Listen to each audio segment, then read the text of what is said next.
Hello everyone. আগের ক্লাসে আমরা ভেক্টরের যে প্রথম অংশ, সেই প্রথম অংশে আমরা ভেক্টরের প্রাথমিক ধারণা, ভেক্টর যোগের যে সূত্রাবলী, ত্রিভুজ সূত্র, সামান্তরিক সূত্র সম্বন্ধে জেনেছি। সেখান থেকে ভেক্টরের উপাংশ বিভাজন, দ্বিমাত্রিক তলে অর্থাৎ সমকৌণিক উপাংশ বিভাজন করেছি এবং সেখান থেকে ভেক্টরের আমরা বিভিন্ন ডট প্রোডাক্ট এবং ক্রস প্রোডাক্ট এবং তার তাৎপর্য সম্পর্কে জেনেছি। আজ আমরা ভেক্টর এই চ্যাপ্টারের আপেক্ষিক গতিবেগ এবং তার সম্পর্কিত সমস্যাবলী, আপেক্ষিক ত্বরণ, নদীতে নৌকার গতি এবং ন্যূনতম সময় এবং ন্যূনতম দূরত্বে নদী পারাপার এবং তার সম্পর্কিত যে গাণিতিক সমস্যাগুলো আছে সেগুলো সম্পর্কে জানবো। প্রাসের গতি এবং প্রাসের গতির ক্ষেত্রে সর্বাধিক উচ্চতা নির্ণয়, মোট উড্ডয়ন কাল নির্ণয়, প্রক্ষেপ সীমা নির্ণয় করব, প্রক্ষেপ পথের সমীকরণ নির্ণয় করব এবং সর্বোচ্চ অবস্থানে গতিশক্তির রাশিমালা নির্ণয় করব। এছাড়া অনুভূমিক প্রাস সম্বন্ধে জানবো। অনুভূমিক প্রাসের ক্ষেত্রেও একই রকম ভাবে আমরা প্রক্ষেপ সীমা নির্ধারণ করব এবং সেখান থেকে কিছু গাণিতিক সমস্যার আমরা সমাধান করব। So let's start. আপেক্ষিক গতিবেগ বলতে কি বোঝায়? কারণ আপেক্ষিক গতিবেগের ধারণাটা আমরা সম্বন্ধে জেনে এসেছি যে কোনো বস্তু বা ব্যক্তির গতি নির্ধারণ করতে গেলে কোনো একটা নির্দেশ তন্ত্র বা কোনো ব্যক্তি বা বস্তুর সাপেক্ষে তার গতি নির্দেশিত হয়। এক্ষেত্রে ওই ব্যক্তি বা বস্তু সাপেক্ষে যে গতি, ওই খেলনা গাড়ি বলো বা কোনো ব্যক্তি বা বস্তুর গতি নির্ধারণ করি যেটা, সেই গতিটা হচ্ছে ওই ব্যক্তি বা বস্তুর সাপেক্ষে অর্থাৎ আপেক্ষিক গতি। এখন পাশাপাশি দুটো বাস একই বেগে একই দিকে গমন করছে, দুটোই 40 কিলোমিটার/আওয়ার বেগে গতিশীল। সেক্ষেত্রে বাসের মধ্যস্থিত দুই যাত্রী একে অপরকে স্থির মনে করবে, কিন্তু অপর একটি বাস তৃতীয় ওই একই 40 কিলোমিটার/আওয়ার বেগে বিপরীত দিকে গতিশীল হলে ওই তৃতীয় বাসের যাত্রী দ্বিতীয় বাসের যাত্রীকে বেশি বেগে গতিশীল মনে করবে। সেক্ষেত্রে আমরা কি বলতে পারি? তৃতীয় বাসের যাত্রীর সাপেক্ষে দ্বিতীয় বাসের যাত্রীর গতিবেগ বেশি। অর্থাৎ আমরা দেখতে পেলাম প্রথম ক্ষেত্রে দুটো বাসের ক্ষেত্রে, এটা 1 নম্বর, এটা 2 নম্বর, এটা 3 নম্বর যদি হয়, 1 নম্বর এবং 2 নম্বর বাসের ক্ষেত্রে একের সাপেক্ষে দুইয়ের যদি গতি আমরা নির্ধারণ করি দেখি স্থির আছে, অর্থাৎ কিন্তু প্রতি ক্ষেত্রেই ভূমির সাপেক্ষে দুটো গাড়ির গতি নির্দিষ্ট রয়েছে। ভূমির সাপেক্ষে দুটো গাড়ির বেগ 40 কিলোমিটার/আওয়ার, কিন্তু এক্ষেত্রে দেখতে পাচ্ছি একটা বাসের সাপেক্ষে আরেকটা বাসের গতি 0। অর্থাৎ আমরা এক্ষেত্রে আপেক্ষিক গতি নির্ধারণ করতে পারি প্রথম ক্ষেত্রে যে দুইয়ের গতিবেগ একের সাপেক্ষে v21 equal to v2 minus v1 equal to আমরা এখানে পাচ্ছি 40 মাইনাস 40 ইকুয়াল টু 0। অর্থাৎ এক্ষেত্রে আপেক্ষিক গতির ক্ষেত্রে আমরা কি পাচ্ছি যে যখন বাসগুলো বা কোনো বস্তু একই দিকে গতিশীল, সেক্ষেত্রে গতি আপেক্ষিক গতি কি হচ্ছে মাইনাস হয়ে যাচ্ছে, অর্থাৎ এক্ষেত্রে বিয়োগ হচ্ছে। কিন্তু পরস্পর বিপরীত দিকে গতিশীল হলে কি দেখতে পাচ্ছি আমরা v3 দুইয়ের গতি 3 এর সাপেক্ষে v2, সেক্ষেত্রে আমরা পেতে পারি v2 মাইনাস v3। এখন যেহেতু পরস্পর বিপরীতমুখী, সেক্ষেত্রে আমরা মান পাবো যে 40 মাইনাস ও মাইনাস 40 অর্থাৎ 80 কিলোমিটার/আওয়ার। এক্ষেত্রে তো দেখতে পেলাম যে 3 নম্বর বাসের সাপেক্ষে 2 নম্বর বাসের গতি 80 কিলোমিটার/আওয়ার, অর্থাৎ 3 নম্বর বাসের সাপেক্ষে 2 নম্বর বাসের গতি 0 নয়, 0 নয়। এখন আমরা আপেক্ষিক গতির সংজ্ঞা কি জানতে পারি? আপেক্ষিক গতির সংজ্ঞা বলতে যে কোনো ব্যক্তি, গতিশীল ব্যক্তি বা বস্তুর সাপেক্ষে অপর কোনো গতিশীল ব্যক্তি বা বস্তুর যে বেগ, সেটাই হচ্ছে আপেক্ষিক গতিবেগ। মানে আপেক্ষিক গতিবেগের সংজ্ঞা আরেকভাবে দেওয়া যেতে পারে যে কোনো ব্যক্তি বা বস্তুর সাপেক্ষে অপর কোনো ব্যক্তি বা বস্তুর অবস্থান ভেক্টরের সময়ের সাপেক্ষে পরিবর্তনের হারকেই বলা হয় আপেক্ষিক গতিবেগ। ওই সময়ের সাপেক্ষে আপেক্ষিক সরণ পরিবর্তনের যে হার বা আপেক্ষিক দূরত্ব পরিবর্তনের যে হার, সেখান থেকে আমরা আপেক্ষিক গতিবেগের রাশিমালা আমরা নির্ধারণ করব। এখন ত্রিমাত্রিক তলে দুটো বস্তু এ এবং বি, দুটোর অবস্থান ভেক্টর হচ্ছে এ বস্তুর অবস্থান ভেক্টর আর এ, বি বস্তুর অবস্থান ভেক্টর আর বি। অর্থাৎ তাহলে বলতে পারি এ এর সাপেক্ষে বি এর অবস্থান vector R B A equal to, ত্রিভুজ সূত্র অনুযায়ী আমরা বলতে পারি R B equal to R B minus R A. এখন সময় যত পরিবর্তিত হবে, সময় পরিবর্তনের সাথে সাথে আর এ এবং আর বির মান পরিবর্তিত হবে, যেটা আমরা অবস্থান ভেক্টরের যে তাৎপর্য বলছিলাম, সেই তাৎপর্যতে আমরা পেয়েছিলাম যে এই আর এ আর বি হচ্ছে সময়ের উপর নির্ভরশীল, অর্থাৎ R A as a function of T এবং R B as a function of T. একই রকম ভাবে আর বি এ এটা একটা সময়ের উপর নির্ভরশীল, অর্থাৎ আমরা বলতে পারি তাহলে ডিডিটি অফ ডিফারেন্সিয়েশন যদি আমরা করি আর বি এ, আমরা অর্থাৎ আমরা কি পাই যে এ বস্তুর সাপেক্ষে বি বস্তুর অবস্থান ভেক্টরের পরিবর্তনের হার সময় সাপেক্ষে, অর্থাৎ বলতে পারি এটা হচ্ছে আমাদের V B A. V B A মানে এ বস্তুর সাপেক্ষে বি বস্তুর বেগ equal to D D T of R B minus D D T of R A সমান আমরা বলতে পারি এটা বি বস্তুর বেগ ভি বি মাইনাস এ বস্তুর বেগ ভি এ। সুতরাং আমরা পেলাম যে এ বস্তুর সাপেক্ষে বি বস্তুর আপেক্ষিক বেগ V B A equal to B বস্তুর বেগ মাইনাস এ বস্তুর বেগ, এটা ভেক্টরিক্যালি বিয়োগ, অর্থাৎ আমরা বলতে পারি যে এই ক্ষেত্রে V B plus minus V A, অর্থাৎ বি এ বস্তুর বেগ যে অভিমুখে সেটাকে বিপরীত দিকে যদি বর্ধিত করি আমরা পাই বিপরীত ভেক্টর, অর্থাৎ বেগের বিপরীত ভেক্টর, সেই বিপরীত ভেক্টরের সঙ্গে বি বস্তুর যে বেগ সেই দুই বেগের যে লব্ধি, সেই লব্ধিটাই হবে আপেক্ষিক বেগের সঙ্গে সমান। আমরা এক্ষেত্রে যে গাণিতিক সমস্যাগুলো আছে যে ধরনের সেগুলো আমরা দেখে নেব। এখন এ বস্তুর বেগ ভি এ এবং বি বস্তুর বেগ ভি বি, এদের মধ্যবর্তী কোণ হচ্ছে থিটা, অর্থাৎ দুটো বস্তু পরস্পরের সঙ্গে থিটা কোণে নির্দিষ্ট পথে গমন করছে। সেক্ষেত্রে ভি এ যদি উল্টো দিকে বাড়ে অর্থাৎ বিপরীত ভেক্টর পাই আমরা মাইনাস বি এ এবং ভিবির মধ্যবর্তী কোণ সেটা হচ্ছে পাই মাইনাস থিটা। এখন আমরা লব্ধি নির্ণয়ের সূত্র পেয়েছি ভি বি এ সমান root over of V B square plus V A square minus 2 V A V B cos theta. এটা আমরা ত্রিভুজ সূত্র বা সামান্তরিক সূত্র থেকে দুটো ভেক্টরের অন্তরের যে অন্তর অর্থাৎ অন্তরের মান নির্ণয় করেছি, সেই মানটা আমরা পেয়েছি এখান থেকে, এবং সেখান থেকে আমরা ট্যান ফাই নির্ণয় করেছি। আমরা ট্যান ফাই আমরা পেয়েছি সেখানে হচ্ছে ভি এ সাইন থিটা ভাজিত ভিবি মাইনাস ভি এ কস থিটা। এবার দুটো বস্তু পরস্পর একই দিকে গতিশীল, বিশেষ ক্ষেত্রে বলছে যে ভি এ আর ভিবি প্যারালাল, অর্থাৎ একই দিকে গতিশীল, যেখানে থিটা ইকুয়াল টু 0, সেক্ষেত্রে ভি বি এ আমরা পাবো ভি বি এ পাই এখান থেকে cos থিটা ইকুয়াল টু 0 হলে cos 0 এর মান 1, অর্থাৎ root over of V B square plus V A square minus 2 V A V B, অর্থাৎ আমরা পাই ক্ষেত্রে ভিবি ডিফারেন্স ভি এ তার হোল স্কয়ার, রুটটা উঠে গেলে পাচ্ছি আমরা ভিবি ডিফারেন্স ভি এ। অর্থাৎ ভিবি যদি বড় হয় তাহলে সেক্ষেত্রে ভিবি মাইনাস ভি এ হবে এ বস্তুর সাপেক্ষে বি বস্তুর বেগ। একই রকম ভাবে এদের মধ্যবর্তী কোণ কত হতে পারে, sine theta equal to 0, sine যেহেতু থিটা ইকুয়াল টু 0 তাহলে সাইন থিটা 0, অর্থাৎ ট্যান ফাই কি পাবো আমরা এক্ষেত্রে ট্যান ফাই পাবো 0 ইমপ্লাইজ ফাই ইকুয়াল টু 0, অর্থাৎ এ বস্তুর সাপেক্ষে বি বস্তুর বেগ হবে ভিবি মাইনাস ভি এ, যেখানে ওদের বেগের অভিমুখ হবে ওই একই সরলরেখা বরাবর যেদিকে এ এবং বি গমন করছে।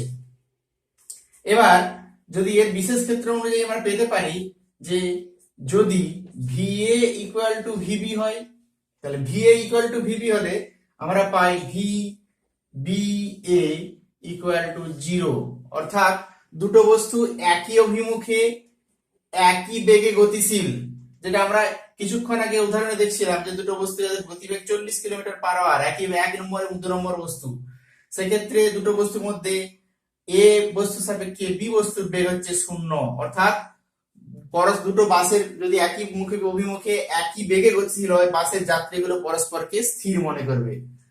2 নম্বর ক্ষেত্রে যে V A equal to VB, but theta equal two 180 degree, অর্থাৎ পরস্পর বিপরীত অভিমুখে গতিশীল। সেক্ষেত্রে আমরা পাই এখান থেকে যে VBA ইকুয়াল টু পাবো VB স্কয়ার, VA স্কয়ার যেহেতু একই মান, তাহলে অতএব এটা পাবো আমরা VA স্কয়ার লিখে দিলাম প্লাস VA স্কয়ার অর্থাৎ 2VA স্কয়ার। যেহেতু থিটাটা এক্ষেত্রে 180 ডিগ্রিতে cos পাই এর মান হচ্ছে এখানে -1 অর্থাৎ প্লাস 2VA স্কয়ার অর্থাৎ ইকুয়াল টু 2VA। এবং এদের মধ্যবর্তী কোণ ফাই আমরা পেতে পারি একই রকম ভাবে 0 বা পাই। tan ফাই ইকুয়াল টু 0 হতে পারে, tan ফাই 0 হলে ফাই এর মান হতে পারে 0 হতে পারে অথবা পাই হতে পারে।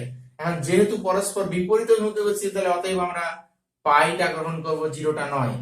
সুতরাং এর ক্ষেত্রে আপেক্ষিক গতিবেগ পাবো আমরা যে পরস্পর বিপরীত অভিমুখে সমান বেগে গতিশীল হলে কোন দুটো একটি বস্তু সাপেক্ষে অপরটি বস্তুর গতিবেগ আমরা পেয়েছি যোগ হয়ে যায় দুটো বস্তুর ক্ষেত্রে, যেটা আমরা আগে উদাহরণে পেয়েছি। 2 নম্বর এবং 3 নম্বর বস্তু দুটোই যদি 40 কিলোমিটার পার বার গতিবেগে পরস্পর বিপরীত দিকে গতিশীল হয়, সেক্ষেত্রে এক গাড়ির যাত্রী অপর গাড়ির যাত্রীকে বেশি বেগে বা দ্বিগুণ বেগে গতিশীল বলে মনে করে, যে 2v এর সঙ্গে এখানে সমান হচ্ছে। তাহলে এই ধরনের গাণিতিক সমস্যা আসতে পারে, যে ক্ষেত্রে VA VB এর মান দেওয়া আছে এবং ওদের মধ্যবর্তী কোণ দেওয়া আছে, অর্থাৎ দুটো বস্তু তাদের মধ্যবর্তী নির্দিষ্ট কোণে একে অপরের সঙ্গে নির্দিষ্ট কোণে গতিশীল, সেক্ষেত্রে একজনের সাপেক্ষে অপরজনের আপেক্ষিক গতিবেগ নির্ধারণ করতে হতে পারে। গতিশীল ব্যক্তির সাপেক্ষে বৃষ্টির যে আপেক্ষিক বেগ সেটা আমরা নির্ধারণ করতে চলেছি, এবং ধরে নিচ্ছি এখানে VA হচ্ছে ব্যক্তির গতির অভিমুখ এবং VA হচ্ছে তার গতিবেগ। এবং বৃষ্টির ক্ষেত্রে বৃষ্টির গতির অভিমুখ খাড়া উলম্ব হবে নিচের দিকে, যেখানে হচ্ছে বেগ হচ্ছে বৃষ্টির বেগ হচ্ছে VB। এখন ব্যক্তির সাপেক্ষে বৃষ্টির বেগ নির্ধারণ করতে যেহেতু চলেছি আমরা, তাহলে ব্যক্তির বেগকে বিপরীত দিকে বাড়াতে হবে, অর্থাৎ -VA বিপরীত ভেক্টর হিসেবে গ্রহণ করলাম -VA। এখন এই -VA এর সঙ্গে VB এর যে লব্ধি VBA সেটা আমরা ভেবে নিচ্ছি উলম্ব দিকের সঙ্গে থিটা কোণ করেছে। সেক্ষেত্রে VBA আমরা পেতে পারি VBA অর্থাৎ VBA সমান, যেহেতু এটা একটা সমকোণী ত্রিভুজ, সমকোণী ত্রিভুজের ক্ষেত্রে VBA একটা অতিভুজ, সেখানে লম্ব হচ্ছে VB এবং ভূমি হচ্ছে VA। সেক্ষেত্রে আমরা পেতে পারি যে VA square plus VB square, এবং যেখানে tan ফাই সমান আমরা বলতে পারি tan ফাই সমান লম্ব বাই ভূমি করলে অর্থাৎ এটা VA divided by VB, VA by VB। অর্থাৎ আমরা দেখতে পাচ্ছি যে উলম্বের সঙ্গে একটা নির্দিষ্ট কোণে গতিশীল, অর্থাৎ ব্যক্তি যদি VA বেগে দৌড়তে থাকে বা কোনো গাড়ি যদি VA বেগে গতিশীল হয়, সেক্ষেত্রে বেশটি ওই ব্যক্তি বা গাড়ির ক্ষেত্রে তির্যক ভাবে তার সামনের অংশকে ভিজিয়ে দেবে। অর্থাৎ আমরা বলতে পারি যে কোনো খাড়া ভাবে কোনো বৃষ্টি পড়লে কোনো অংশে যদি আমরা ব্যক্তি বা কোনো গাড়ি যদি গতিশীল হয়, তির্যক ভাবে মনে হবে তার ক্ষেত্রে। এক্ষেত্রে একটা বেশ ইন্টারেস্টিং ঘটনা রয়েছে, যে কোনো গাড়ির ক্ষেত্রে আমরা দেখেছি সামনের যে উইন্ডস্ক্রিন, সেই স্ক্রিনে হচ্ছে ওয়াইপার গুলো রয়েছে, যেগুলো হচ্ছে ওই বৃষ্টির জলকে সরানোর জন্য বা পোছার জন্য যে ওয়াইপার গুলো রয়েছে, সেই ওয়াইপার গুলো ঠিক আগের উইন্ডস্ক্রিনেই থাকে, পিছনের দিকে সাধারণত দেওয়া হয় না। তার কারণ কি, এখন ব্যক্তি যেদিকেই দৌড়াক না কেন, ব্যক্তি যদি এই দিকে গতিশীল হয় অর্থাৎ বা গাড়ি যদি এই দিকে গতিশীল হয় VA বেগে, সেক্ষেত্রে তির্যক ভাবে উল্টো দিকে দেখতে পাচ্ছি আমরা। নাম দিয়ে যদি আমরা O, এটা P Q R S T। এখন ব্যক্তি যদি OA বা গাড়ি যদি OA অভিমুখে গতিশীল হয়, সেক্ষেত্রে বৃষ্টির ফোঁটা তার কাছে মনে হবে OT অভিমুখে পড়ছে। এখন ওই গাড়ি যদি উল্টো দিকে গতিশীল হতো, অর্থাৎ আমরা যদি ছবিটা উল্টো দিকে আঁকতাম, সেক্ষেত্রে আমরা কি পেতাম, এটা যদি আমাদের VA হতো, সেক্ষেত্রে এটা হতো -VA এবং এটা হতো VB, অর্থাৎ আমরা পেতাম লব্ধি হচ্ছে এই অংশটা, এটা হচ্ছে VBA। অর্থাৎ আমরা বলতে পারি সেক্ষেত্রে এই অ্যাঙ্গেলটা ফাই, অর্থাৎ ব্যক্তি যদি OQ অভিমুখে গতিশীল হতো, OQ অভিমুখে বা গাড়ি OQ অভিমুখে গতিশীল হলে, সেক্ষেত্রে আমরা এটা যে T' নাম দিই, অর্থাৎ সেক্ষেত্রে গাড়ির উপরে বা উইন্ডস্ক্রিনে বা ব্যক্তির সামনের অংশে যেভাবে হয়ে যাবে, সেটা হচ্ছে OT অভিমুখে বৃষ্টি এসে পড়বে। অর্থাৎ ব্যক্তি বা গাড়ির অভিমুখ যেদিকেই পরিবর্তন করি না কেন, সেই দিকেই আমরা দেখতে পাচ্ছি প্রতি ক্ষেত্রেই সামনের অংশই ভেজে যাচ্ছে আমাদের বৃষ্টি। সেজন্য গাড়ির যে ওয়াইপার গুলো সামনের যে উইন্ডস্ক্রিন আছে সেখানেই দেওয়া হয়, পিছনের দিকে সাধারণ ক্ষেত্রে দেওয়া হয় না।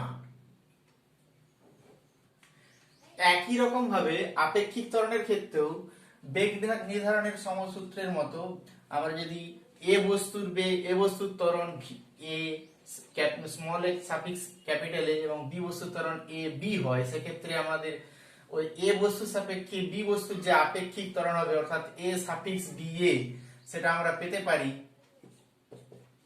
এ সাফিক্স বি মাইনাস এ সাফিক্স এ। অর্থাৎ মান হিসেবে নির্ধারণ করতে গেলে একই রকম ভাবে ভেক্টরের যে সূত্র, সেই সূত্র থেকে ভেক্টর যোগের যে সূত্র অর্থাৎ A B square plus A square minus 2ab A cos theta, যেখানে থিটা হচ্ছে বস্তু দুটো ত্বরণের অভিমুখে মধ্যবর্তী কোণ এবং ফাই ট্যান ফাই অর্থাৎ লব্ধি যে ত্বরণটা পাচ্ছি আমরা অর্থাৎ আপেক্ষিক ত্বরণ যেটা পাচ্ছি সেটা আমরা পেতে পারি এক্ষেত্রে A sine theta by A B minus A cos theta, A B minus A cos theta. ওই একই ভাবে আমরা আপেক্ষিক বেগের মতো আপেক্ষিক ত্বরণের রাশিমালাও নির্ধারণ করতে পারি। নৌকার সাহায্যে নদী পারাপারের ক্ষেত্রে নৌকার গতি কিরূপ হবে বা নৌকার পার্শ্বীয় সরণ কিরকম হবে, সোজা পথে যাবে না বাঁকা পথে যাবে বা কত কোণ করে যাবে, সেগুলো আমরা নির্ধারণ করতে চাই। এখন ভেবে নিচ্ছি দুটো তীর নদীর, একটা তীর 1 নম্বর এবং দুটো তীর 2 নম্বর দিয়ে সূচিত করেছি। এক্ষেত্রে যদি 1 নম্বর ক্ষেত্রে হচ্ছে স্থির জল অর্থাৎ স্রোতের বেগ নেই, তাহলে স্রোতের বেগ 0, স্রোতের বেগ হচ্ছে আমরা ইউ দিয়ে প্রকাশ করি 0 যদি হয়, সেক্ষেত্রে নৌকা ঠিক খাড়া লম্ব ভাবে যদি নদীর দূরত্ব ডি হয়, দুটো পায়ের মধ্যে দূরত্ব ডি দূরত্ব অতিক্রম করে ধরে নিচ্ছি নৌকার বেগের ক্ষেত্রে ভি, তাহলে নৌকার বেগ ভি। সেক্ষেত্রে পারাপারের জন্য 2 নম্বর তীর থেকে 1 নম্বর তীরে আসতে নৌকার যে সময়, সেই সময়কে আমরা যদি টি দিয়ে প্রকাশ করি, টি সমান আমরা পেতে পারি অতিক্রান্ত দূরত্ব ভাজিত বেগ অর্থাৎ ডি বাই ভি। এখন স্রোতের বেগ যদি 0 না হয় অর্থাৎ 2 নম্বর ক্ষেত্রে বলছে যে ইউ নট ইকুয়াল টু 0 অর্থাৎ স্রোতের বেগ বর্তমান, সেক্ষেত্রে নৌকার গতি কি হবে, নৌকার গতি হবে এদের দুই লব্ধি বরাবর অর্থাৎ আমরা যদি দেখি এক্ষেত্রে একটা সামান্তরিক অঙ্কন করলাম, যে ক্ষেত্রে এটা লব্ধি, এটা নৌকার বেগ ভি, স্রোতের বেগ ইউ, তাহলে লব্ধি বরাবর ডব্লিউ বেগে গতিশীল হবে। সেক্ষেত্রে আমরা দেখতে পাচ্ছি নৌকাটা ঠিক খাড়া লম্ব ভাবে পারাপার না হয়ে অপর তীরে কিছুটা পার্শ্বীয় সরণ ঘটেছে। আমরা নাম দিই যদি এটা ও বিন্দু, এটা এ, এটা বি বিন্দু নাম দিই, সেক্ষেত্রে আমরা দেখছি নৌকাটা দ্বিতীয় পারে গেছে, প্রথম 2 নম্বর থেকে 1 নম্বর পারে গেছে, কিন্তু ওর পার্শ্বীয় সরণ যে এ থেকে বি বিন্দুতে ঘটেছে সরণ ঘটেছে, সেক্ষেত্রে আমরা পেতে পারি নৌকার বেগ, যেহেতু একটা সি নাম দিয়ে দিলে ও সি বি একটা সমকোণী ত্রিভুজ, যে ক্ষেত্রে ও বি হচ্ছে তার অতিভুজ অর্থাৎ ডব্লিউ সমান আমরা পেতে পারি root over of D square plus U square, ভূমি স্কয়ার এবং লম্ব স্কয়ারের যোগফলের রুট। সেক্ষেত্রে যদি আমরা বলি যে খাড়া উলম্ব দিকের সঙ্গে থিটা কোণ উৎপন্ন করলে, খাড়া উলম্ব দিকের সঙ্গে থিটা কোণ উৎপন্ন করলে বা তীরের সঙ্গে থিটা কোণ উৎপন্ন করলে ওই লব্ধির মান হবে এক্ষেত্রে ট্যান থিটা অর্থাৎ লব্ধিটা ডব্লিউ কত কোণ উৎপন্ন করছে লম্ব বাই ভূমি, লম্ব বাই ভূমি করলে আমরা পাই ইউ বাই ভি, সেখান থেকে theta equal to tan inverse U by V, tan inverse U by V. এখন আমাদের আসে যে ন্যূনতম দূরত্বে নদী পারাপার আর ন্যূনতম সময়ে নদী পারাপার, সেটা কিভাবে সম্ভব। আমরা আসি যে ন্যূনতম সময়ে নদী পারাপার, ন্যূনতম সময়ে পারাপার, ন্যূনতম সময়ে পারাপার করতে গেলে আমরা দেখে নিই যে ধরে নিচ্ছি বস্তু এক্ষেত্রে যে ভি বেগে নৌকাটা গতিশীল। এখন এই ভি বেগে গতিশীল হলে ভি এর অভিমুখ, ভি এর দুটো উপাংশ পাবো, ধরে নিচ্ছি ন্যূনতম সময়ের জন্য এটা 2 নম্বর পার, এটা 1 নম্বর পার, এক্ষেত্রে নৌকাটি ভি বেগে গতিশীল অর্থাৎ ভি এর দুটো উপাংশ পাবো, একটা হচ্ছে উপাংশ এটা যদি ভি বেগে গতিশীল হয়, এখন ভি যদি এর সঙ্গে থিটা কোণ উৎপন্ন করে অর্থাৎ নদীর তীরের সঙ্গে থিটা কোণ উৎপন্ন করে, এইদিকে পাবো আমরা ভি কস থিটা আর এই অভিমুখে পাবো ভি সাইন থিটা, অর্থাৎ ভি কস থিটা উপাংশ কি করবে, ওকে স্রোত বরাবর গতিশীল হতে চেষ্টা করবে, আর ভি সাইন থিটা উপাংশটা 2 নম্বর তীর থেকে 1 নম্বর তীরে যেতে চেষ্টা করবে। অর্থাৎ আমরা বলতে পারি 2 থেকে 1 এর যে সময় সেটা হচ্ছে আমরা টি পেতে পারি যে ডি ভাজিত ভি সাইন থিটা, ডি ভাজিত ভি সাইন থিটা। এখন টি মিনিমাম কখন হবে, যদি আমাদের হর সর্বনিম্ন হয়, সেক্ষেত্রে সময় সর্বনিম্ন হবে। তাহলে আমরা সর্বনিম্ন ক্ষেত্রে পেতে পারি যে সাইন থিটা সর্বোচ্চ ভ্যালু কত পেতে পারি, তবে হর সর্বোচ্চ হবে। সাইন থিটা ম্যাক্স সর্বোচ্চ ভ্যালু হচ্ছে 1, তাহলে অতএব তখন টিটা কি হবে, মিনিমাম সমান ডি বাই ভি। এখন সাইন থিটা সর্বোচ্চ 1 কখন হবে, সাইন থিটা সর্বোচ্চ 1 হবে যদি থিটা ইকুয়াল টু এক্ষেত্রে 90 ডিগ্রি হয়, অর্থাৎ নৌকাটাকে খাড়া লম্ব ভাবে চালনা করতে হবে। খাড়া লম্ব ভাবে চালনা করলে সেক্ষেত্রে পার্শ্বীয় সরণ কি হবে, পার্শ্বীয় সরণ আমরা পেতে পারি যে এক্ষেত্রে আমাদের ইউ ছিল স্রোতের বেগ এইদিকে, তাহলে পার্শ্বীয় সরণ নির্ধারণ করতে হবে। পার্শ্বীয় সরণ আমাদের পেতে পারি যে এ বি, অর্থাৎ এক্ষেত্রে যে পরিমাণ পাচ্ছি এ বি সমান,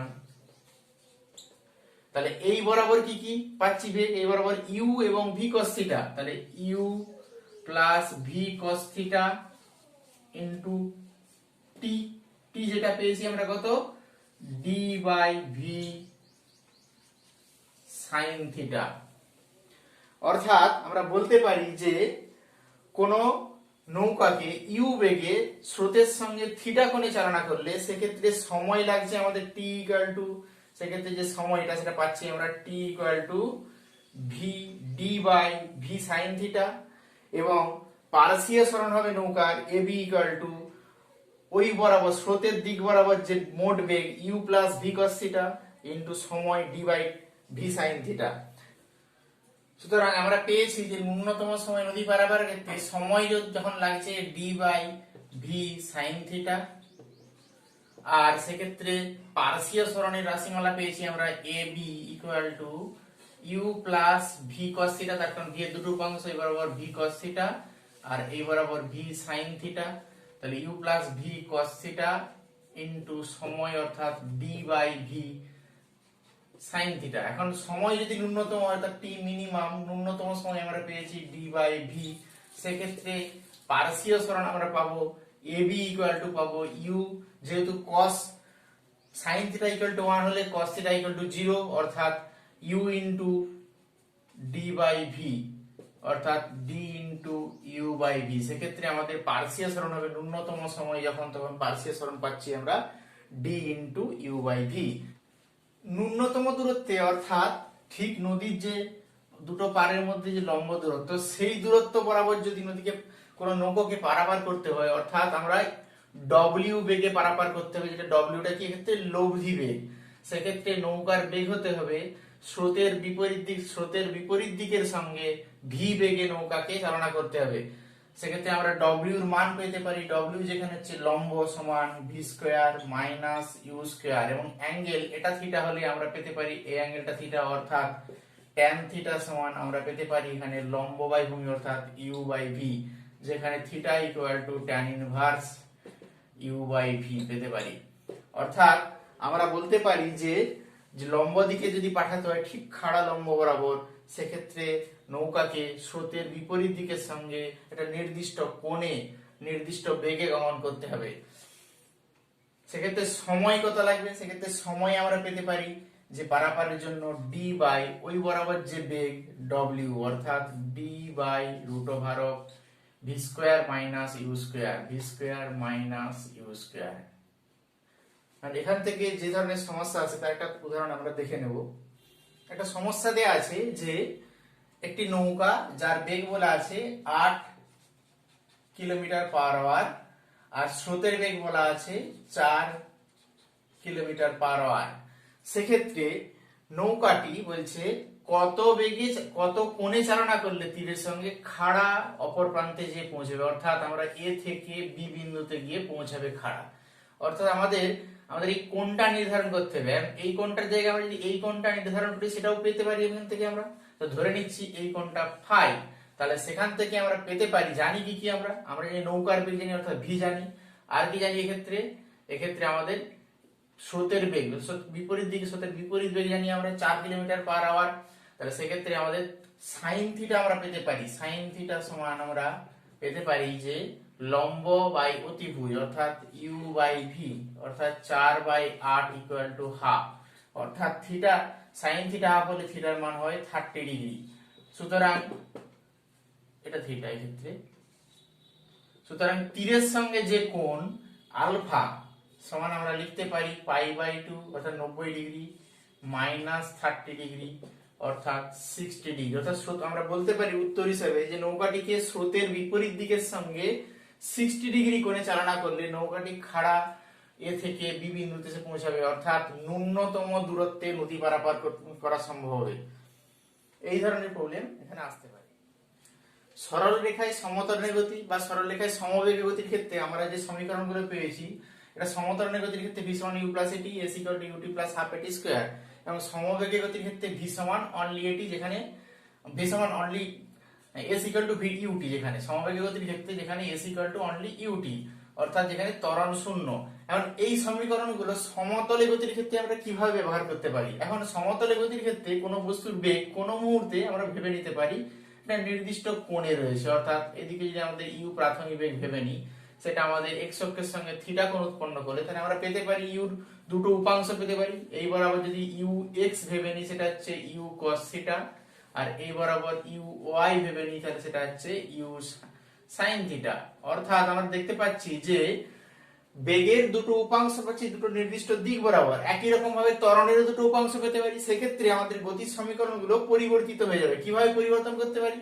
আমরা যদি ভেক্টরের সূত্র প্রয়োগ করি যে ভেক্টর ভি অর্থাৎ কোন মুহূর্ত টিতে বেগ vector U plus vector A into T, সেক্ষেত্রে ভি সমান আমরা লিখতে পারি কি অবস্থান ভেক্টরের মতো vx i cap plus vy j cap, এটা দ্বিমাত্রিক তল, ত্রিমাত্রিক তল হলে কি হতো vz k ক্যাপ থাকতো, সমান আমরা লিখতে পারি কি ux i plus uy j plus আমরা লিখতে পারি এটা কি ax i cap plus ay j cap into t, and দুদিক থেকে i ক্যাপের সহগগুলো যদি সমান করি আমরা পেতে পারি কি vx equal to ux plus ax into t, যেখানে vy equal to uy plus ay into t। একই রকম ভাবে vz ও পেতে পারি uz plus az into t।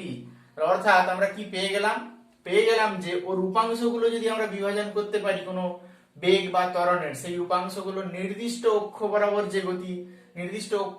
যে গতি সেটা হচ্ছে সরলরেখায় সমতরণের গতির মতো সমীকরণকে নির্দেশ করবে। একই রকম ভাবে আমরা s পেতে পারি, তাহলে sx equal to uxt plus half axt square plus sy equal to পেতে পারি এখানে uyt plus half ayt square. কারণ এই ধরনের যে সমীকরণগুলো, এই সমীকরণগুলো কাজে লাগিয়ে আমরা প্রাসের গতি বর্ণনা করব। প্রাস বা প্রজেক্টাইল বলতে বোঝাচ্ছে যে ভূপৃষ্ঠের সঙ্গে যে কোনো কোণে কোন বস্তুকে ছড়লে সেই বস্তুকে বলা হচ্ছে প্রাস। এখন সেই বস্তুর যে গতি হবে সেই গতিটাকে বলা হচ্ছে প্রাসের গতি। এখন আমরা প্রাসের গতি সংক্রান্ত বিষয়ে কতগুলো বিন্দুর বা কতগুলো সংজ্ঞা আমরা জেনে নেব। ধরে নিচ্ছি একটা বস্তুকে আমরা ইউ বেগে ছুঁড়ছি, ছোঁড়ার পরে বস্তুটা এই পথে গমন করছে, তাহলে এটা ইউ প্রাথমিক বেগ, যে ক্ষেত্রে ভূমির সঙ্গে আমরা থিটা কোণে ছুঁড়েছি। এখন এই ও বিন্দুকে বলা হচ্ছে প্রক্ষেপ বিন্দু, যে বিন্দু থেকে ছুঁড়ছি আমরা ও বিন্দু থেকে প্রক্ষেপ বিন্দু, যে কোণে ছুঁড়ছি সেটা প্রক্ষেপ কোণ অর্থাৎ থিটা, এবং যতদূর অর্থাৎ ভূমির সঙ্গে সমান্তরালে যত দূর পথ অতিক্রম করেছি আমরা ও নাম দিয়ে যদি আমরা ও কিউ, সেই ও কিউ দূরত্ব অর্থাৎ আর দিয়ে যদি সূচিত করি, আর কে বলা হচ্ছে প্রক্ষেপ সীমা। এবং ওই পথে যেতে যে সময় লাগছে ও থেকে কিউ বিন্দুতে যে সময় লাগে সেটাকে হচ্ছে প্রক্ষেপ কাল বা উড্ডয়ন কাল। এখন এই থিটা কোণের মান বিভিন্ন হতে পারে। থিটা কোণের মান খাড়া সমান্তরাল হতে ভূমির সঙ্গে, যেটা বলেছে হরাইজন্টালের ক্ষেত্রে সেক্ষেত্রে আমাদের থিটাটা 0 হতে পারে, আবার খাড়া উলম্ব দিকে ছুঁতে পারি সেক্ষেত্রে সেটা উলম্ব গতির যে সমীকরণ সেই সমীকরণগুলো মেনে চলবে। একই রকম ভাবে আমরা প্রাসের গতি থেকে উলম্ব গতির সমীকরণগুলো দেখে নেব।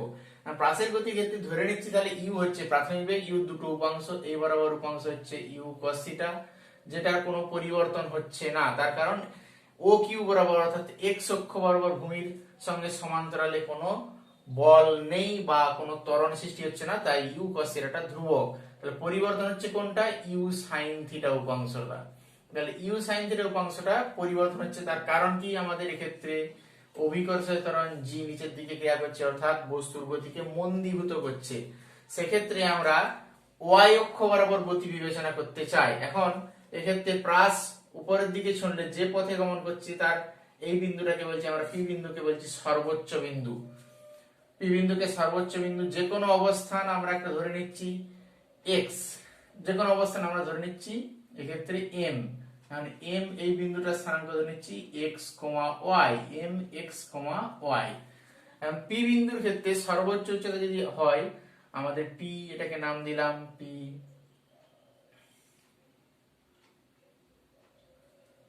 পি এন নাম দিচ্ছি আমরা সর্বোচ্চ উচ্চতা যেখানে পি এন, পি এন সমান আমরা লিখতে পারি পি এন সমান আমরা ক্যাপিটাল এইচ ধরে নিলাম। এখন সর্বোচ্চ উচ্চতা নির্ণয় করতে চাই, সেক্ষেত্রে আমাদের প্রাথমিক বেগ কত? ক্ষেত্রে ওয়াই অক্ষ বরাবর গতি বিবেচনা করছি, তাহলে ওয়াই অক্ষ বরাবর গতি বিবেচনা করলে আমরা পাই প্রাথমিক বেগ সেখানে ইউ এক্স ওয়াই সমান হচ্ছে ইউ সাইন থিটা। এখন পি বিন্দুতে কি হবে? ভি ওয়াই সমান 0, অন্তিম বেগ 0। সেক্ষেত্রে আমরা পাচ্ছি ভি ওয়াই সমান 0 হলে এবং মন্দন জি, সেখানে সরণ কত হয়েছে? এস ওয়াই, মন্দন হচ্ছে জি, এ ওয়াই সমান মাইনাস জি লিখতে পারি যদি আমরা ত্বরণ হিসেবে ভাবি।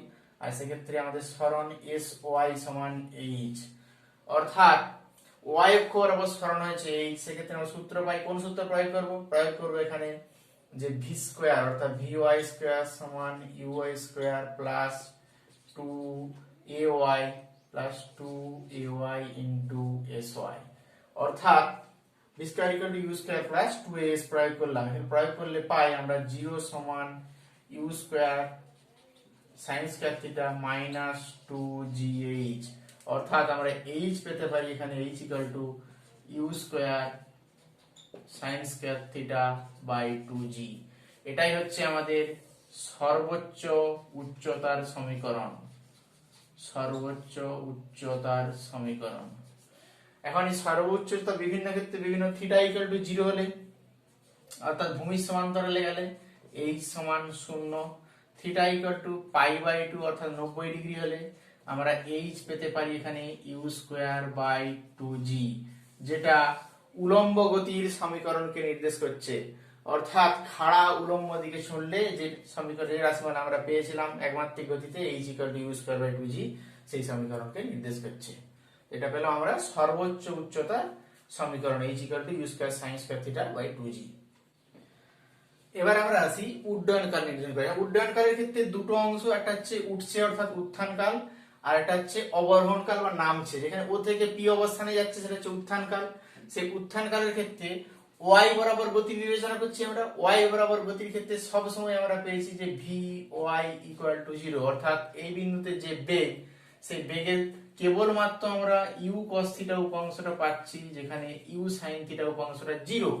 সুতরাং সেক্ষেত্রে আমরা সূত্র প্রয়োগ করতে পারি যে ভি সমান ইউ প্লাস এটি থেকে সূত্র পেতে পারি যে ভি ওয়াই সমান U Y plus A Y into T. সেই সূত্র প্রয়োগ করলে পাই 0 ইকুয়াল টু ইউ ওয়াই অর্থাৎ U sine theta minus G into T one, অর্থাৎ টি ওয়ান সমান আমরা পাচ্ছি এক্ষেত্রে U sine theta by G. এটা হচ্ছে আরোহণ কাল বা উত্থিতিকাল, উত্থিতিকাল মানে উঠছে। তাহলে একই রকম ভাবে পি থেকে যখন কিউতে নামছে সেক্ষেত্রে আমরা কি পেতে পারি? সেক্ষেত্রে প্রাথমিক বেগ 0, অন্তিম বেগ রয়েছে। সেক্ষেত্রে আমরা সরণ কত হয়েছে?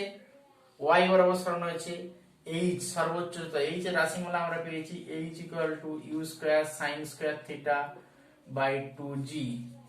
তাহলে একই রকম ভাবে আমরা লিখতে পারি যে অবরোহণ কাল বা নামার যে অবতরণ কাল, সেই অবতরণ কালের ক্ষেত্রে যদি আমরা সময় t2 ধরে নিই তাহলে t2 হচ্ছে অবতরণ কাল,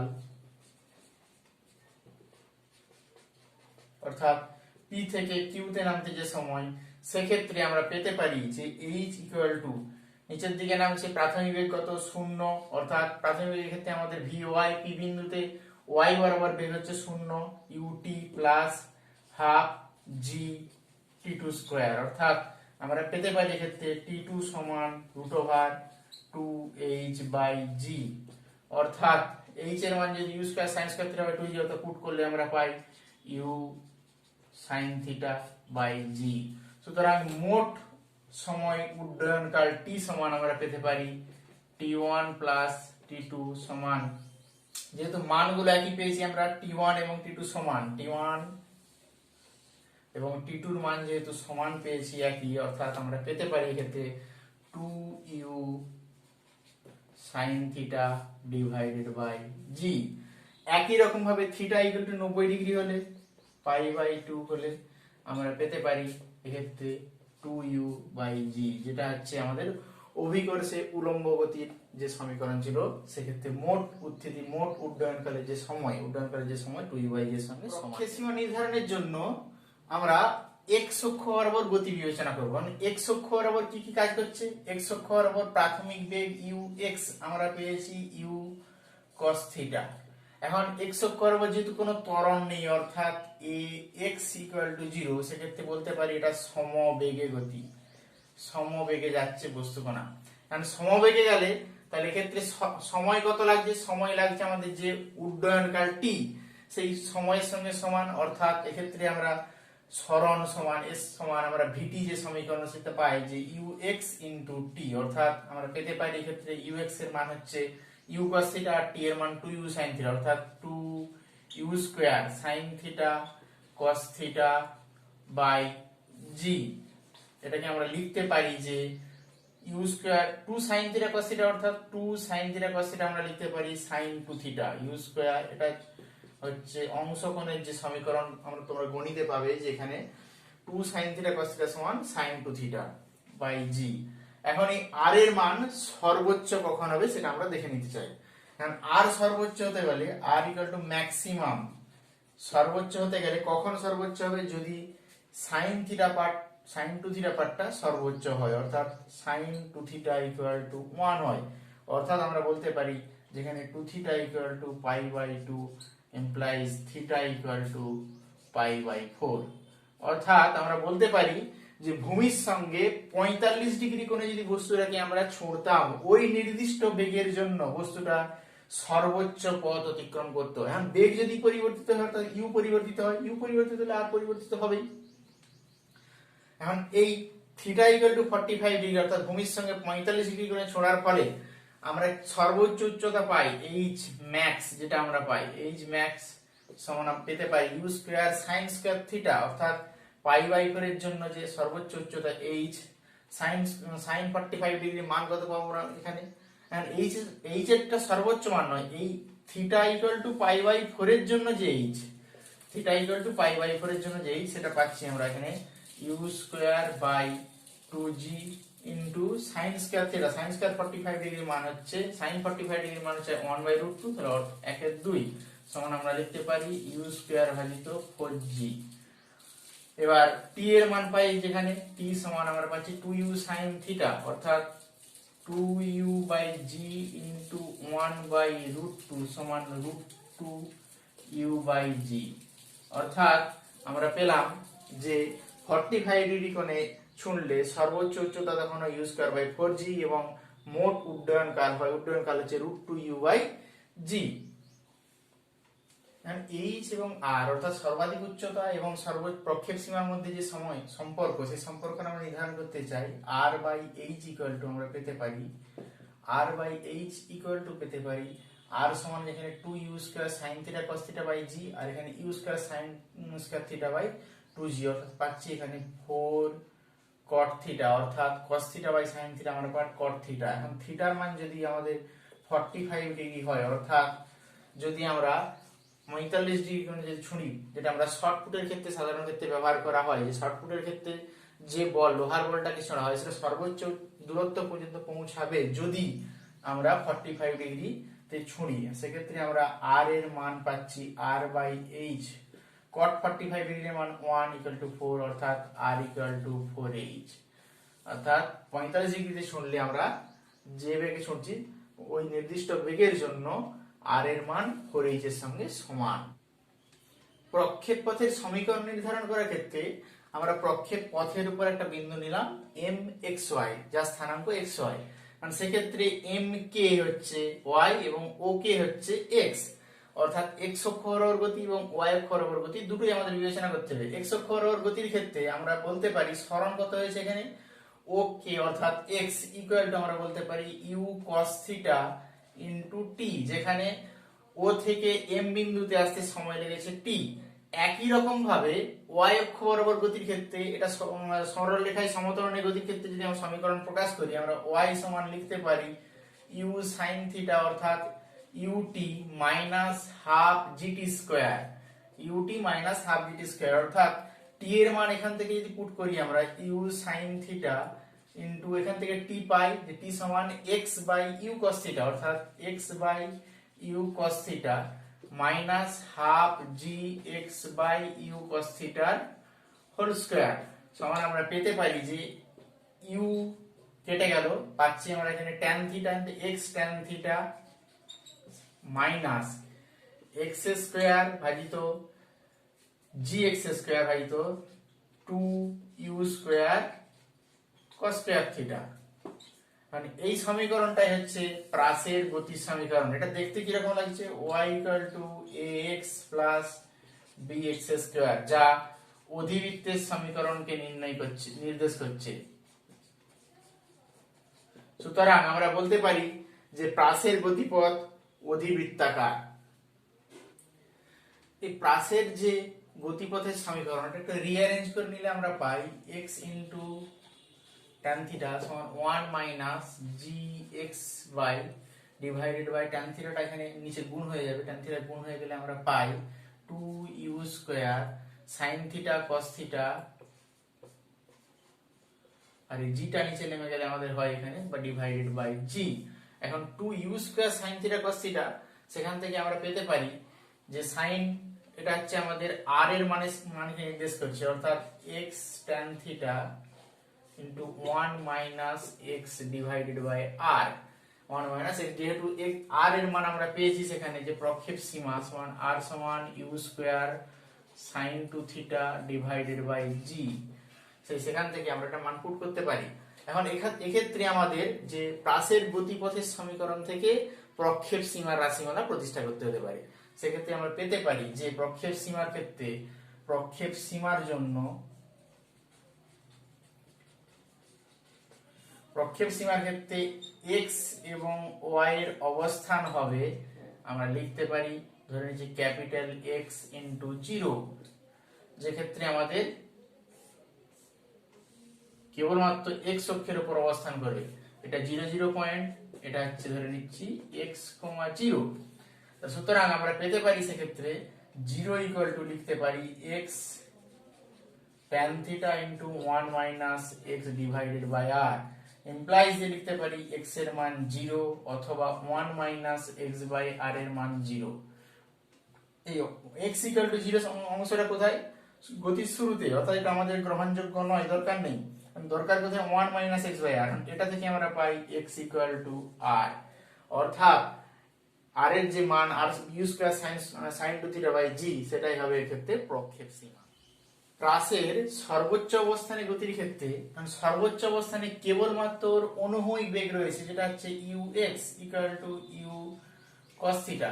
এখন ছোঁড়ার মুহূর্তের গতিশক্তি e0 যদি ধরে নিই, সেটা হচ্ছে আমাদের হাফ m u স্কয়ার, তাহলে সর্বোচ্চ অবস্থানে গতিশক্তি e ধরে নিলে হাফ m ux স্কয়ার অর্থাৎ u square cos square theta. তুলনা করলে পাই আমরা e বাই e0 সমান পেতে পারি যে cos স্কয়ার থিটার সঙ্গে সমান। এখন 45 ডিগ্রি অ্যাঙ্গেলে যদি ঘোরাই আমরা 45 ডিগ্রি অ্যাঙ্গেল ছুঁড়ি, অর্থাৎ theta equal two 45 degree, 45 degree যখন হচ্ছে প্রাসের ক্ষেত্রে সর্বোচ্চ সীমা অতিক্রম করে, অর্থাৎ e বাই e0 এর মান হয় cos 45 ডিগ্রি মান 1/√2 অর্থাৎ 2, সেক্ষেত্রে e এর মান e0/2, অর্থাৎ সর্বোচ্চ অবস্থানে ওর গতিশক্তি প্রাথমিক অবস্থানের গতিশক্তির অর্ধেক হয়ে যায় যখন থিটা ইকুয়াল টু 45 ডিগ্রি। সেক্ষেত্রে আমরা বলতে পারি যে সর্বোচ্চ অবস্থানে তাহলে স্থিতিশক্তি, এটা যে গতিশক্তি হয় তাহলে অতএব তখন স্থিতিশক্তি সেটাও হবে E0 মাইনাস ই অর্থাৎ E0/2। তাহলে সর্বোচ্চ অবস্থানে কণাটির গতিশক্তি এবং স্থিতিশক্তি দুটোই ইকুয়াল হয়ে যায়। এখন সর্বোচ্চ অবস্থানে গতিশক্তি এবং স্থিতিশক্তি, গতিশক্তি যদি আমরা E কে দিয়ে প্রকাশ করি, E কে, তাহলে সেক্ষেত্রে আমরা পাচ্ছি E0 cos স্কয়ার থিটা। তাহলে স্থিতিশক্তি EP আমরা পেতে পারি সর্বোচ্চ অবস্থানে E0 মাইনাস ই সমান আমরা পেতে পারি E0 into 1 minus cos square theta সমান E0 sin স্কয়ার থিটা। অর্থাৎ দেখতে পাচ্ছি যে এক্ষেত্রে শক্তির যে পরিবর্তনটা, একটা গতিশক্তির পরিবর্তন EK equal to E0 cos square theta এবং EP equal to E0 sin square theta. এখন থিটার পরিবর্তনের সাথে সাথে আমাদের গতিশক্তি এবং স্থিতিশক্তির যে পরিবর্তন সেটা লেখচিত্রের মাধ্যমে প্রকাশ করতে চাই আমরা। কারণ এইবার আমরা যদি থিটা প্রকাশ করি আমরা, সেক্ষেত্রে এইবার আমরা যদি টোটাল ই প্রকাশ করি, এটা E0 ধরে নিচ্ছি, E0 এর ভ্যালুটা হচ্ছে ম্যাক্সিমাম মিটার। সেক্ষেত্রে আমরা পেতে পারি যে ই এর যে গতিশক্তির যে পরিবর্তন অর্থাৎ ই কে পাচ্ছি এখানে E0 cos square theta. cos এর যে লেখচিত্র হয় সেটা এখান থেকে নিচের দিকে নামে, আর সাইন এর যে লেখচিত্র সেটা পাচ্ছি আমরা দুটোর ক্ষেত্রেই। সাইনের ক্ষেত্রে ওই থিটার বিভিন্ন মানের জন্য থিটা কখন যদি π/2 হয় 0 হবে, π/2 হলে ইপির মান সেক্ষেত্রে হচ্ছে সর্বোচ্চ, অর্থাৎ আমরা পেতে পারি লেখচিত্রটা হবে তার ক্ষেত্রে, এবং এই মানটা হবে, এটা হচ্ছে E0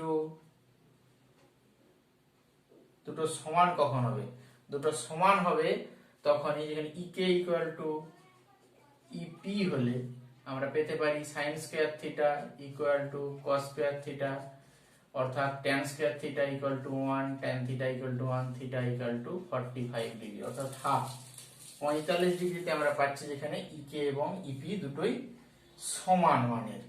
এবং EK এবং EP যদি সমান মানের হয় সেক্ষেত্রে মান আমরা পেয়েছি যে এটা E0/2, অর্থাৎ লিখেছি আমার ছবিটা আঁকা ভুল হয়েছে, এটার মান হবে E0/2। এটা যদি E0 হয় এটা E0/2।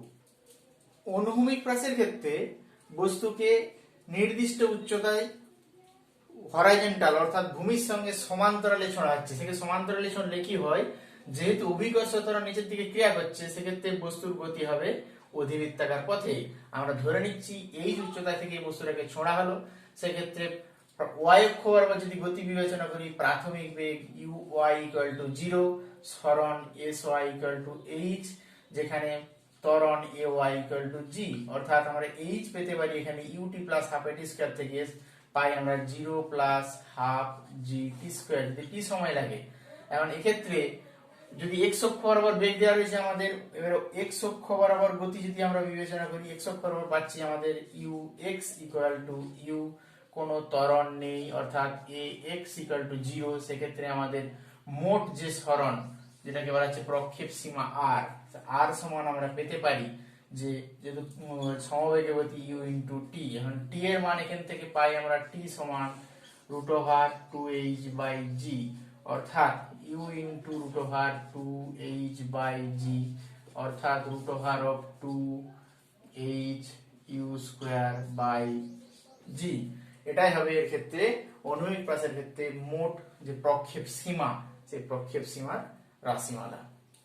প্রাচীর গতির যে গাণিতিক সমস্যাগুলো আছে সেক্ষেত্রে প্রাচীর গতির ক্ষেত্রে u প্রাথমিক বেগ, যে সমান্তরাল অর্থাৎ ভূমির সঙ্গে নির্দিষ্ট কোণ থিটা, অভিকর্ষ ত্বরণের মান দেওয়া থাকে, সেক্ষেত্রে আমাদের সর্বাধিক উচ্চতা, প্রক্ষেপ সীমা, উড্ডয়নকাল এগুলো নির্ধারণ করতে হবে, বা প্রক্ষেপ পথের যে সমীকরণ সেটা নির্ধারণ করতে হতে পারে। এখন একটা বিশেষ প্রশ্ন আসছি আমরা, দেয়া রয়েছে যে একটা বস্তু কণা তার প্রাথমিক অবস্থান রয়েছে 1, 2, অর্থাৎ তার আমরা বলতে পারি প্রাথমিক সরণ পেতে পারি আমরা। প্রাথমিক অবস্থান যেহেতু দেয়া রয়েছে প্রাথমিক সরণ অর্থাৎ অবস্থান ভেক্টর আমরা পেতে পারি r0 দেয়া রয়েছে এখানে i প্লাস 2j দেয়া রয়েছে আমাদের, এইটা p ইকুয়াল টু 1, 2 বিন্দু দেয়া রয়েছে। বলছে ওই অবস্থান থেকে সে যাত্রা শুরু করছে p বিন্দু থেকে, কত বেগে, v এর মান বলা আছে ক্ষেত্রে 2i plus 3 j metre per second বেগে যাত্রা শুরু করেছে। কত সময় সে গিয়েছে? T equal to 10 second. তাহলে টি ইকুয়াল টু 10 সেকেন্ড গেলে ধরে নিচ্ছি আমরা পি থেকে কিউ বিন্দুতে গমন করেছে। আমাদের নির্ধারণ করতে হবে কিউ বিন্দুর স্থানাঙ্ক কত। কিউ বিন্দুর স্থানাঙ্ক নির্ধারণ করতে হবে, অর্থাৎ আমাদের কিউ বিন্দু যদি একটা নির্দিষ্ট বিন্দু হয়, সেই বিন্দু যদি অবস্থান ভেক্টর আর আমরা নির্ধারণ করতে পারি, তবেই আমরা কিউ বিন্দুর স্থানাঙ্ক নির্ধারণ করতে পারবো। অর্থাৎ আমাদের জানা প্রয়োজন আর, অর্থাৎ অবস্থান ভেক্টর আর এর মান কত, ক্ষেত্রে অবস্থান ভেক্টর আর কত। এক্ষেত্রে আমরা দেখতে পাচ্ছি যে পি থেকে কিউতে যে যাওয়ার ফলে যেহেতু সমবেগে গেছে ভি বেগে টি থেকে 10 সেকেন্ড সময়ে, সেক্ষেত্রে আমাদের ওর সরণ পি কিউ আমরা বলতে পারি যে ভিটি সঙ্গে সমান। অর্থাৎ আমরা এক্ষেত্রে লিখতে পারি এটা ভিটি গুণ করলে পাই 20i প্লাস 30j মিটার। সেক্ষেত্রে বস্তু কণার ত্রিভুজ সূত্র যদি প্রয়োগ করি আমরা বস্তু কণার ক্ষেত্রে আর সমান আমরা লিখতে পারি r0 প্লাস ভিটি। অর্থাৎ r0 এর মান পেয়েছি আমরা এখানে i প্লাস 2j, যেক্ষেত্রে আমাদের বলা ছিল ওর অবস্থান 1-2 বিন্দুতে, আমরা পেতে পারি এখানে i plus 2j plus 20i plus 30j সমান আমরা লিখতে পারি যে 21i প্লাস 32j। অর্থাৎ আমরা কিউ বিন্দুর অবস্থান ভেক্টর এক্ষেত্রে আমরা বলতে পারি অতএব যে কিউ বিন্দু ইকুইভ্যালেন্ট টু 21 মিটার, এটা মিটার এককে 21 মিটার, আর এটা হবে 32 মিটার। বা বলতে পারি কিউ বিন্দুর অবস্থান হচ্ছে 21 এবং 32 বিন্দু। 21 এখানে x y এর মান হচ্ছে 21 এবং 32, অর্থাৎ x ইকুয়াল টু এখানে 21 মিটার আর y ইকুয়াল টু 32 মিটার। এই ধরনের গাণিতিক সমস্যা আসতে পারে। আজ এ পর্যন্তই। Thank you.